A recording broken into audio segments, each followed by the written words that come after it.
की कि जैसे आपका अगर मैथ्स में थोड़ा कम स्कोर हो रहा है तो आप मैथ्स में ना बहुत सारे सब्जेक्ट्स को मत पकड़िए, बहुत सारे चैप्टर्स को मत पकड़िए। मैथ्स में आप देखोगे गिनती के 15-16 चैप्टर्स हैं जिनसे एसएसजीडी में सवाल आते हैं। उनमें भी अगर ये देखोगे ना, उनमें भी ये देखोगे कि सर मुझे ये बता दो 16-17 सवाल कितने चैप्टर्स से आते हैं, तो वो केवल 8-9 चैप्टर्स हैं जिनसे आपके 8-9 चैप्टर्स हैं, मात्र 8-9 चैप्टर्स जिनसे आपके 16 क्वेश्चंस आ जाएंगे, हर शिफ्ट में आ जाएंगे। तो क्यों ना मैं केवल इन 8-9 चैप्टर्स पे ध्यान दे लूं, अगर मेरे को यही है कि मैं अपने 15-16 पे भी खुश हो जाऊंगा सर। तो मैं इन 8-9 चैप्टर्स को बहुत अच्छे से कर भी सकता हूँ, 1 महीने में तैयार, उनको रिवाइज भी कर सकता हूँ कि कौन कौन से चैप्टर हैं सर। ये तो भाई पूरा एनालिसिस करके मैंने एक बार वीडियो बनाई भी थी। तो मतलब जैसे प्रॉफिट लॉस, परसेंटेज, ऐसे सवाल, ऐसे चैप्टर्स, ठीक है, एलसीएम एचसीएफ जरूर क्वेश्चन आता है, ठीक है। तो अगर मैं ऐसे गिनूंगा तो 8-9 चैप्टर्स बनेंगे। रेशियो एंड प्रोपोर्शन पक्का आते हैं 2 क्वेश्चन, ठीक है। सिंपल इंटरेस्ट, कंपाउंड इंटरेस्ट पढ़ लीजिए। टाइम एंड स्पीड थोड़ा सा मुश्किल लगता है बच्चों को, लेकिन मैं कहूंगा टाइम एंड स्पीड पे जाइए ही तब जब आपके कुछ चीजें बिल्कुल क्लियर हो जाएं। आपको सर मैं मेंसुरेशन को नहीं करना चाहता, मैं 2D 3D से डरता हूं। मेरे भाई 2D 3D में ना सिर्फ फॉर्मूले रट लो, और फॉर्मूले पे क्वेश्चन बहुत आसान आता है, क्योंकि कई बार ऐसा होता है क्वेश्चन इतना आसान आ जाए ना।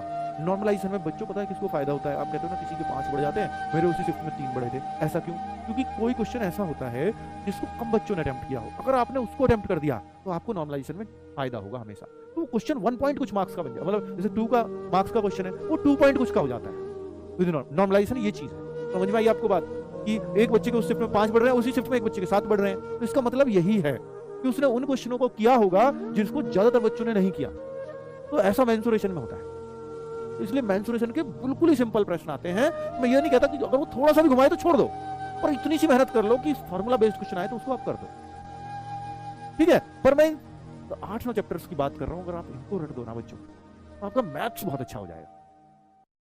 उनको कर लो। और मैं दीपक सर से स्पेशली बोला है मेरे भाई, उसमें ना वो एक रामबाण सीरीज ला रहे हैं, और वो उन्हीं चैप्टर्स की लाएंगे, ये जो 8-9 चैप्टर्स हैं, इसको जरूर जरूर देखना।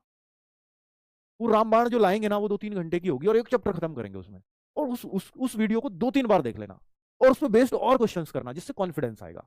ये मैथ्स करने का सबसे अच्छा तरीका है, ठीक है। रीजनिंग में बहुत मुश्किल नहीं है, अगर आप करो तो प्रैक्टिस टेस्ट कर लो, बस मिनिमम टेस्ट कर लो, काफी है रीजनिंग में, इससे ज्यादा कुछ करने की आवश्यकता नहीं है। हिंदी में क्या है, अगर आप कुछ पढ़ना ही चाहते हो, थोड़े से पर्यायवाची और पढ़ लो, थोड़े से विलोम शब्द को एक बार फेर लो, इस तरह से थोड़ा सा स्ट्रॉन्ग कर लो खुद को, ठीक है। बहुत ज्यादा इसमें दिक्कतें हैं नहीं हिंदी जैसे सब्जेक्ट में। आपके सर जीएस, भाई पता क्या है, हम उन चैप्टरों के पीछे पड़े रहते हैं जिनमें हमें कभी कॉन्फिडेंस नहीं आएगा।